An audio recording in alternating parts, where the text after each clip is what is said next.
I am Ferdinand Marcos, and I am the President of the Republic of the Philippines. I stand today on behalf of 110 million Filipinos. Everyone, hello universe, it's me again. Shoutout sa inyo mga kababayan. Mayroon tayong upload videos updates, no? Mayroon pong siniwalat ngayon si Pulong Duterte na kung saan gawa-gawang istoryahe. Nagpapakalat siya ng fake news. Tungkol dito kay Senator Go na sinasabi may warrant to, may ICC warrant na daw. Nagsisinungaling si Pulong. Isa sa mga strategiya ng mga Duterte yan. Para nang bulabugin ng utak ng mga mamayang Pilipino. Kaso hindi na mabulabog guys kasi alam na nila ang ugat ng mga itong magkapatid na Duterte, mag-amang Duterte. Puro hersi-hersi at pagbibintang ang ginawa nila. So dahil dito, sabi po dito mga kababayan, ito yung pinakalat niyang balita, fake news. Mana sa kapatid niya. Sabi dito, may ICC warrant na versus Senator Go, isiniwalat ni 1st District Davao City. Pulong Duterte may inisyo na naman umanong International Criminal Court arrest warrant laban kina Go at ang dalawa dating police officer. Matatanda ang pinangalanan ng senador bilang indirect co-perpetrator sa crime against humanity case ni dating Pangulong Rodrigo Duterte sa International Tribunal. Wala na ba talagang katapusan ng administrasyon ito sa paggamit ng ICC bilang political weapon laban sa kanilang mga kalaban? Bahagi ng social media post ng Kongresista, wala pang konfirmasyon mula sa mga autoridad kung may katotohanan ng aligasyon ni Duterte. Alam po natin sinungaling mo yan 'Di ba? Ang bintang kay PBBM. Di ba? Ayan Kung natatandaan din naman natin mga kababayan sa kabila ng lahat, si Senator Go ay kasali po 'yan sa co-perpetrators ni Digong.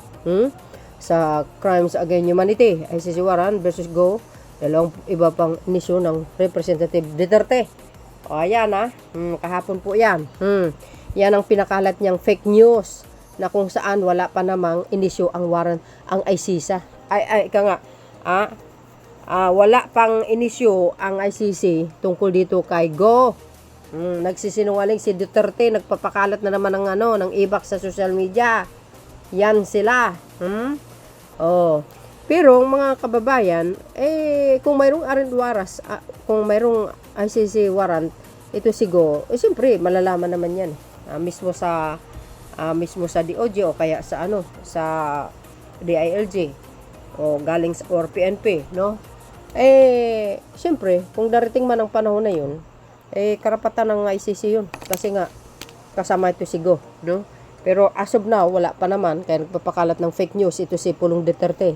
Saka sinungaling yan guys Even si Senator Trillanes guys nagsalita na wag daw maniwala dito kay Pulong Duterte. Bakit kanyo? Ito, basahin po natin.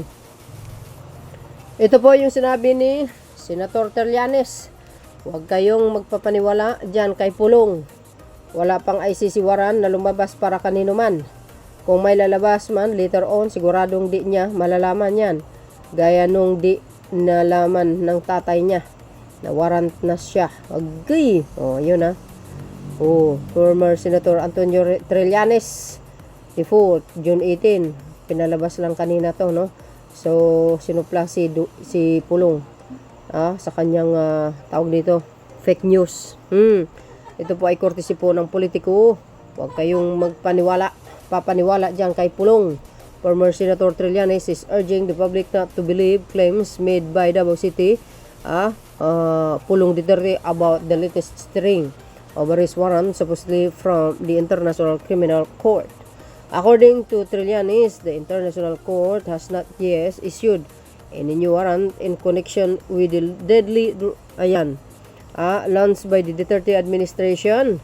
Ayan guys So ibig sabihin, sinungaling si Pulong. Wala pang lumabas na ICC warrant. Gawa-gawa niya lang yan. Well, kung mayroon man, siyempre, hindi niya malalaman, sabi ni dating Senator Trillanes. Kumbaga surprise, parang tulad sa ginawa nila kay Digong. Mas maganda yan. Huwag nang ipagkakalat sa social media para ito si ito si Go baka tatakas. Ganun katulad sa ginawa ni Bato. Una-una kasi sinabi kasi ni Ombudsman Remulla na may lumabas na warrant. Agoy, kaya nalaman ni Bato, umiska po. Kaya next time, wag nang sabihin. Para nang sa ganun, magulat na lang si Go na hulihin siya. So yun mga kababayan, paglilinaw na ito ay nagpapakalat ng fake news si Pulong Dutay. Thank you guys for watching. Follow me and likes. Hit the button bell para lagi kayo updates. Okay? Bye bye bye and baboos. God bless Philippines. Bye everyone. There's more.